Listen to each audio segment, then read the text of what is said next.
예전에도 한번 나눴던 적이 있는데요. 우리나라 그 스마트폰을 만드는 회사 중에 펜텍이라고 하는 회사가 있습니다. 그 회사가 얼마 전에 했던 그 CF 광고 중에 하나가 단언컨대 본다는 것은 가장 큰 축복입니다 라고 하는 광고가 있습니다. 여러분 기억하시나요?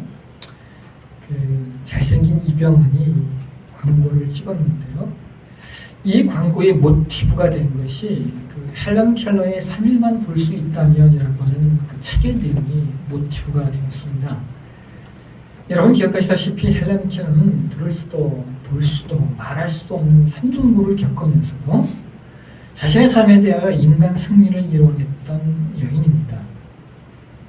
그녀가 그 책에서 이런 말을 합니다. 내가 만일 3일만 볼 수 있다면, 내가 만일 3일만 세상을 볼 수 있다면 첫날은 눈을 뜨는 순간 나의 스승인 설리반 선생님을 찾아볼 것이다. 그리고 그 다음은 나의 친구들을 만날 것이고, 그리고 산가들을 바라볼 것이며, 저녁에는 서쪽으로 내려앉는 저녁 노을을 보며 하루를 마무리할 것이다. 둘째 날에 나는 새벽 일찍 일어나 먼동이 터오는 것을 볼 것이며, 메트로폴리탄 박물관과 미술관에 찾아가 인류의 발자취와 예술의 신비를 감상할 것이며, 저녁이 되면 영롱하게 빛나는 하늘의 별을 볼 것이다. 그리고 셋째 날엔 아침 일찍 일어나 직장으로 출근하는 사람들의 활기찬 모습과 거미줄처럼 줄지어 달려가는 자동차들의 움직임을 볼 것이다. 그리고 오후가 되면 나는 극장으로 달려가 명배우들의 연기를 감상할 것이며, 저녁이 되면 아름다운 빛 속에 질비하게 늘어진 상점 안에 진열된 예쁘고 아름다운 상품들을 쳐다볼 것이다. 그리고 집으로 돌아와 다시 나의 눈이 감겨질 때 사흘간 눈을 뜨게 해주신 하나님께 감사의 기도를 드릴 것이다. 그렇습니다. 여러분, 단언컨대 본다라고 하는 것이 얼마나 큰 축복인지요. 보는 것이 얼마나 중요하면 우리말에 백문이 불여 일견이다라고 하는 말이 있습니다. 100번을 들어보아도 한 번 보는 것만 못하다라고 하는 것이죠.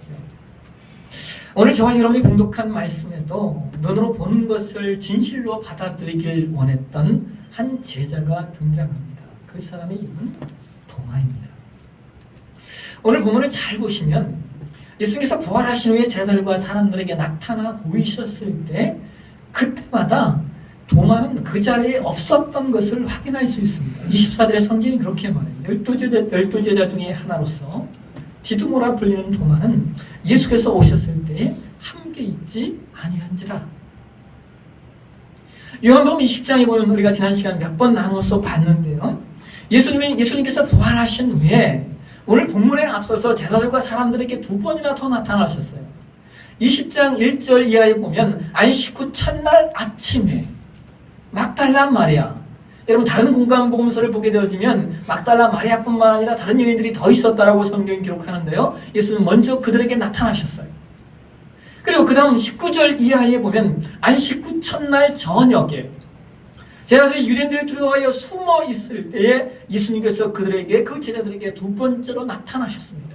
그리고 오늘 저와 여러분이 봉독한 말씀이 예수님께서 3번째로 제자들에게 나타나신 내용인데요. 26절을 보면 성경이 8해가 지나서 라고 기록하고 있어요. 그러니까 2번째 안식 후 첫날 나타나신 그 이후로부터 8일이 지난 후에 예수님이 다시 나타나신 겁니다.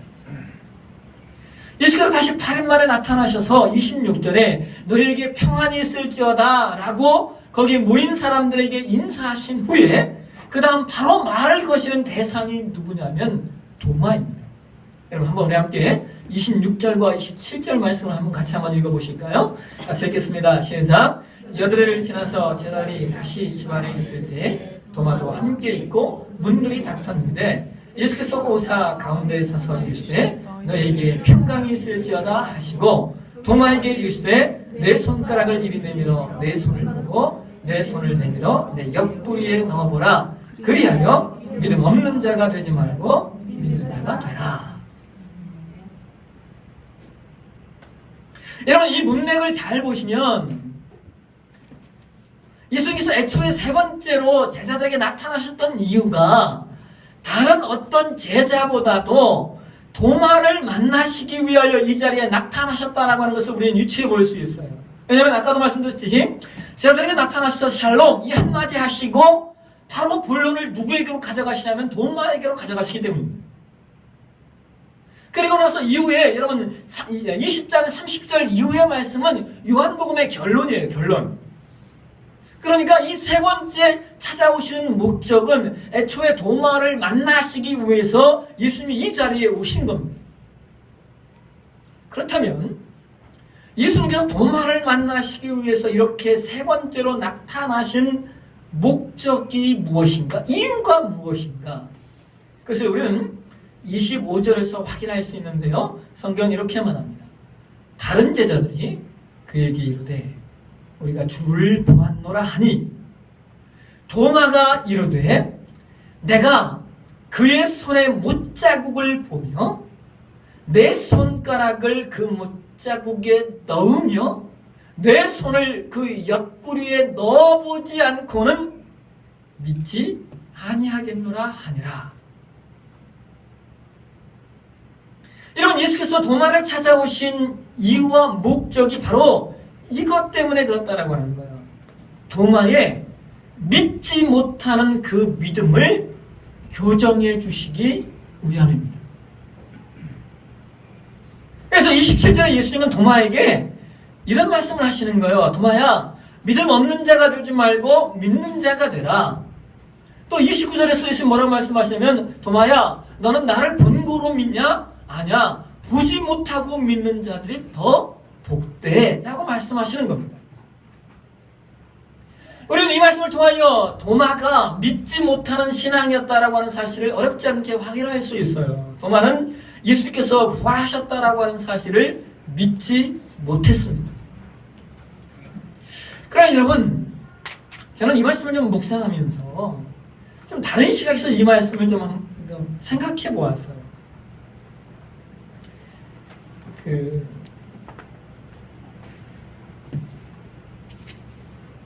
왜 저는 좀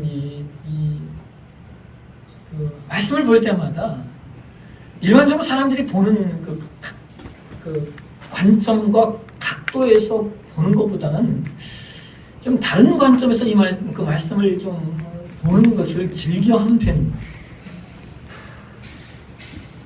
예수님 말씀처럼 도마가 예수님의 부활 사건을 믿지 못했던 것이 사실인데 그럼에도 불구하고 그의 믿지 못함, 여러분 이 믿지 못함이라고 하는 단어를 표준세번역 성경에서는 의심이라고 번역을 해요.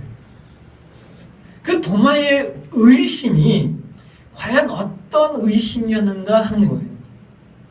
그리고 더 나아가서 그 의심을 통하여 예수님께서 어떻게 일하셨는가를 생각해 보았어요. 여러분 먼저 도마의 의심이 어떤 의심이었는가? 여러분 우리가 고등학교에 이렇게 들어가면 대학에 진학을 위해서 이렇게 문과와 이과를 이렇게 구분하잖아요. 그래서 저는 당연히 이과보다는 그 문과에 적합한 사람입니다.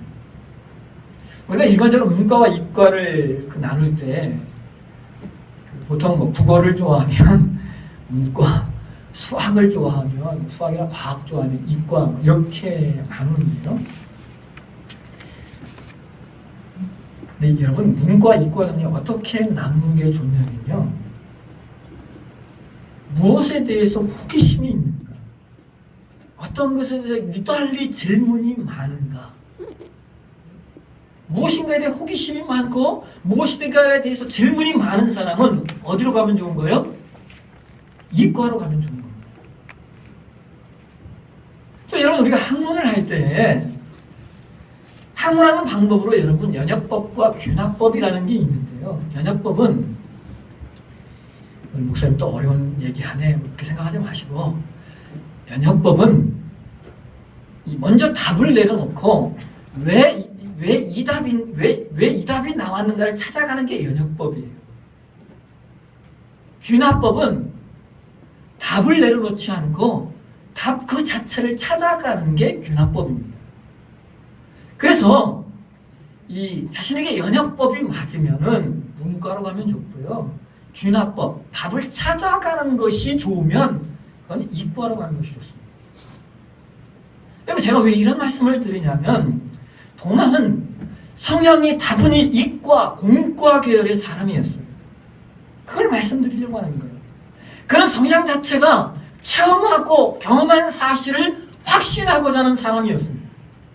동시에 그는 성향 자체가 늘 질문하고 의심하는 사람이었다라고 하는 거예요. 그런데 여러분, 질문과 의심이 나쁜 거냐? 아니요, 그렇지 않습니다. 우리가 자주 이야기하는 내용 가운데 여러분, 한국 사람 자녀는 애들에게 학교 갔다 오면 뭐 배웠냐? 라고 묻지만 유대인들은 뭐라고 질문한다고요? 자녀에게? 질문 많이 했냐? 학교에서? 선생님에게 질문 많이 했냐? 어떤 질문을 했냐? 이것을 묻는다라고 하는 거예요.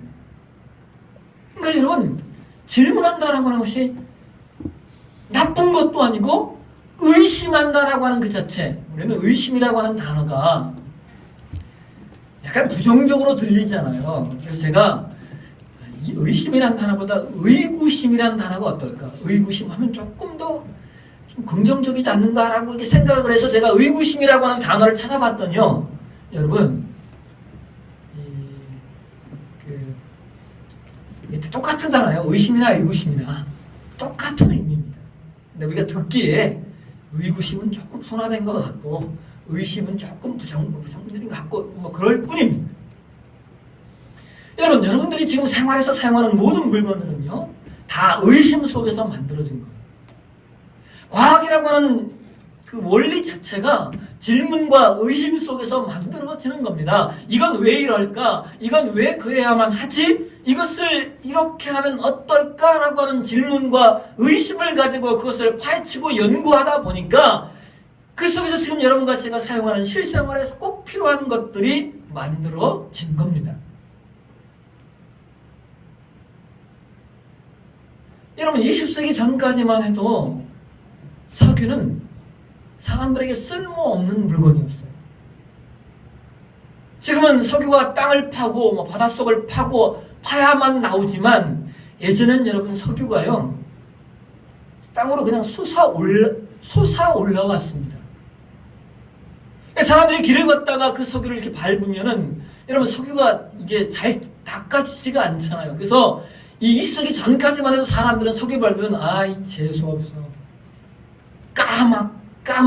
까만 액체에 지워지지 않, 잘 닦여지지 않는 그 석유를 밟으면 사람들이 재수없다라고 말하던 물건이 석유였습니다. 그런데 누군가가 그것을 태워서 에너지로 만드는 것을 발견했어요.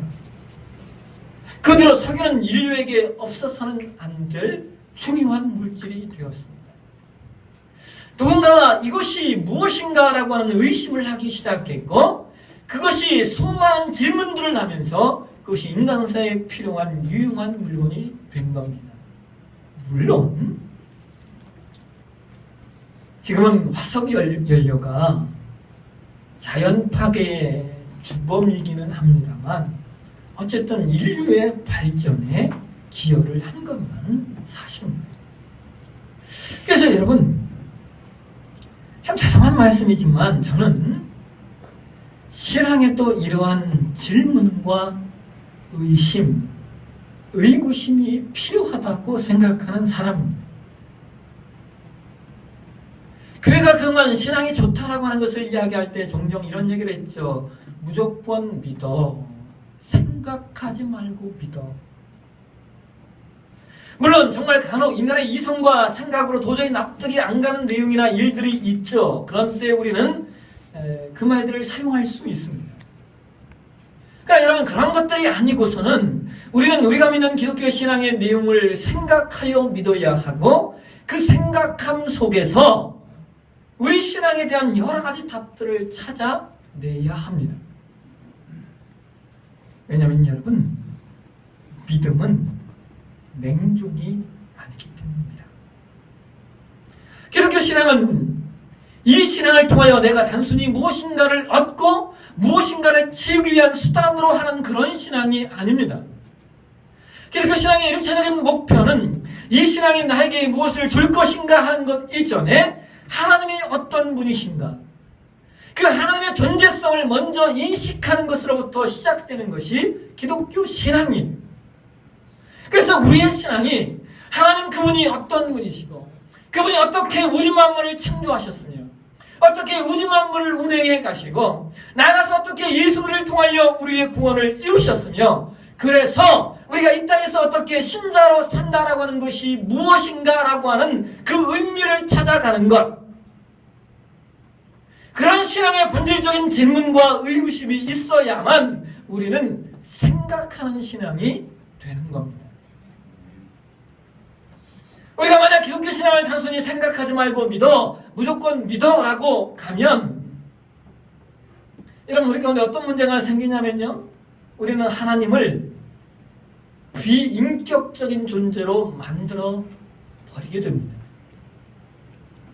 여러분 비인격적인 존재에게는요 무슨 교통하거나 대화하거나 설득하거나 징계하거나 나아가 스스로 무릎 꿇을 일이 없습니다. 만약 하나님이 그런 분이시라면 우리에게 성경을 주셔야 될 이유가 하나도 없어요. 왠지 아십니까? 성경만큼 우리를 설득하시는 내용이 또 없기 때문입니다. 이스라엘이라고 하는 모델을 통하여 우리에게 보여주시고 우리를 설득하고 계신 거예요. 하나님이 어떤 분이신가?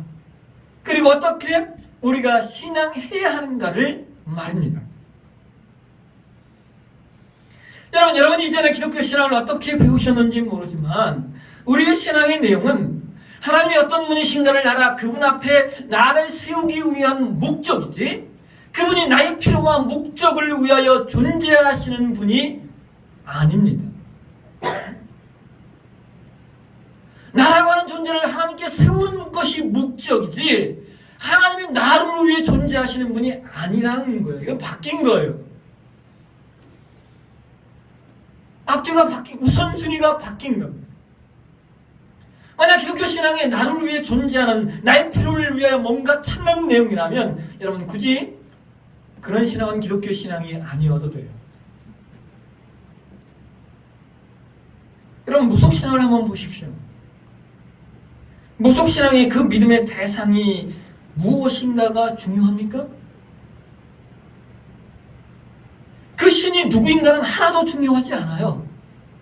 그저 그 신이 나에게 복을 주거나 혹은 해를 끼치지 않는 것에만 그 목적이 있기 때문입니다.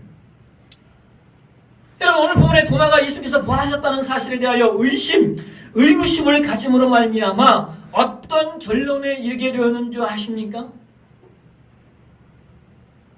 예수께서 도마에게 너의 손가락을 이리 내밀어 내 손을 보고 너의 손을 내밀어 내 옆구리에 넣어보라. 그리하여 믿음 없는 자가 되지 말고 믿는 자가 되라 라는 말씀을 하시니까 이 말씀을 듣고 나서 도마가 이렇게 반응합니다. 우리 함께 28절을 보실까요? 28절 같이 한번 읽도록 하겠습니다. 도마가 대답하여 이르되 나의 주님이시요 나의 하나님이시니이다. 사랑하신 여러분, 우리가 예수 믿으면 반드시 깨달아야 될 중요한 내용이 바로 이거예요. 예수님은 어떤 분이신가? 도마가 뭐라고 말하고 있습니까? 나의 주님이시오. 여러분 여기 주님이라는 말은 주인님이라는 말이에요. 주인님. 그러니까 예수님이 나의 주님이다라고 하는 말은 예수님이 내 인생과 내 삶의 주인이 되셨다라고 하는 겁니다. 우리가 믿는 기독교 신앙이 세상의 여러 신들 가운데 하나가 아니라 그분은 오직 한 분이신 신, 유일하신 신, 그것을 뭐라고 말해요? 그것을 우리는 하나님이라고 말하는 거예요. 통하는 이 과정 속에서 예수님이 어떤 분이신지, 하나님이 어떤 분이신지를 발견해 가는 겁니다. 그리고 더 나아가서 여러분 이 자리에 이르러야 그 다음 자리로 나아갈 수 있는데요. 그 다음 자리를 예수님 이렇게 말씀하고 계셔. 29절입니다. 우리 같이 한번 읽겠습니다. 예수께서 이르시되 넌 나를 본고로 믿느냐? 보지 못하고 믿는 자는 복이라 하시니라. 사랑하신 여러분, 저와 여러분이 가셔야 될 자리가 바로 여기까지예요. 이 자리에 가시기까지 여러분이 끊임없이 질문하시고 끊임없이 의구심을 가지십시오. 여기 질문하고 의심하라고 하는 말은 기독교 신앙이 무엇인가에 대해 물어보라는 말이에요. 기독교 신앙이 무엇인가에 대해 질문하라는 얘기예요.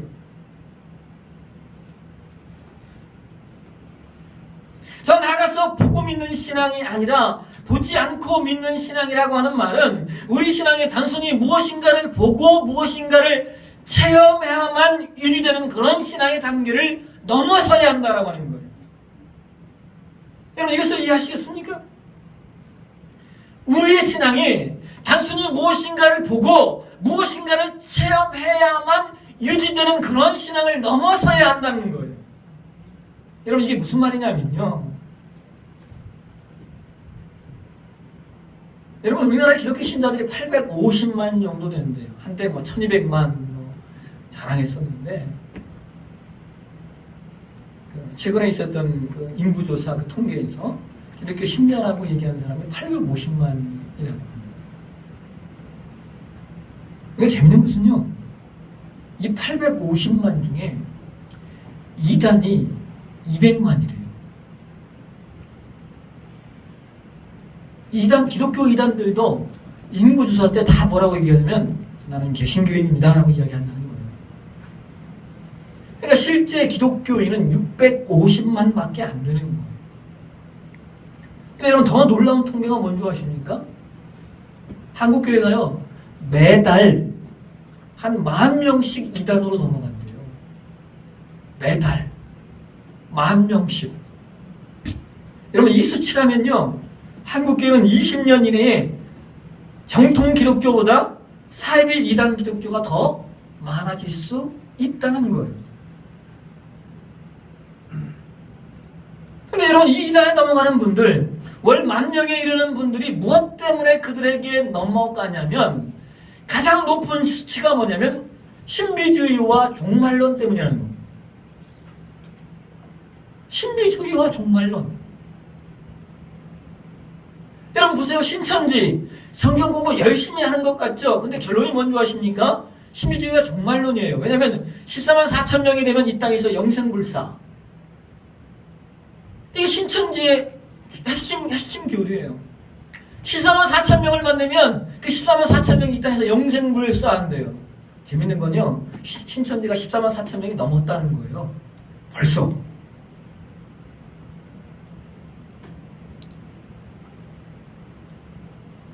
다른 이단도 마찬가지예요. 직통, 계시, 예언, 신유.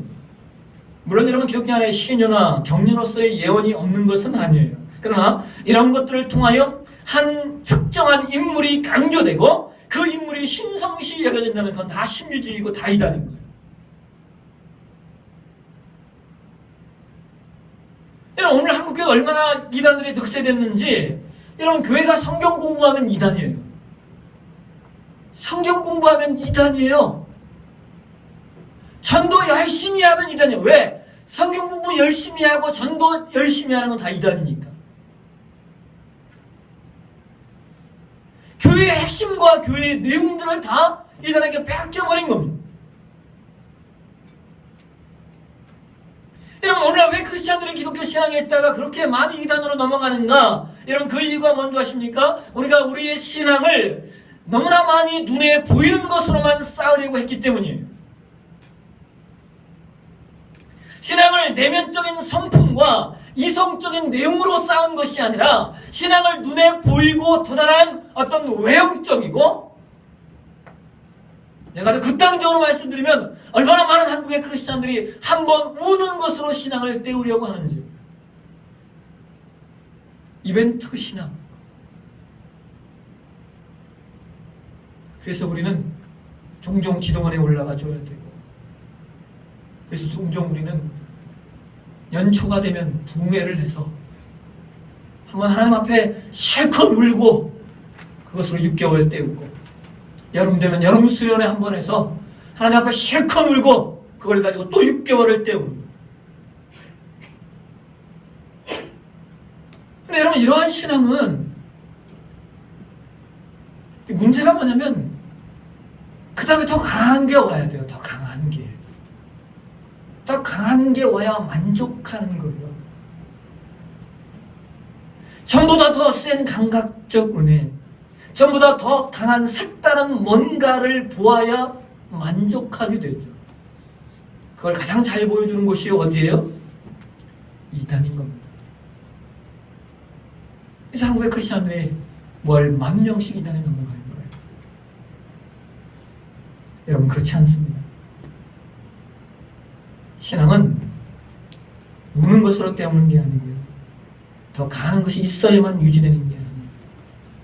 내가 믿는 기독교 신앙을, 내가 믿고 있는 기독교 신앙을 정통적인 가르침 아래 그것을 이성으로 그리고 내면적으로 깊이 쌓아가는 것을 통하여 견고해지고 확고해지는 것이 기독교 신앙의 내용입니다.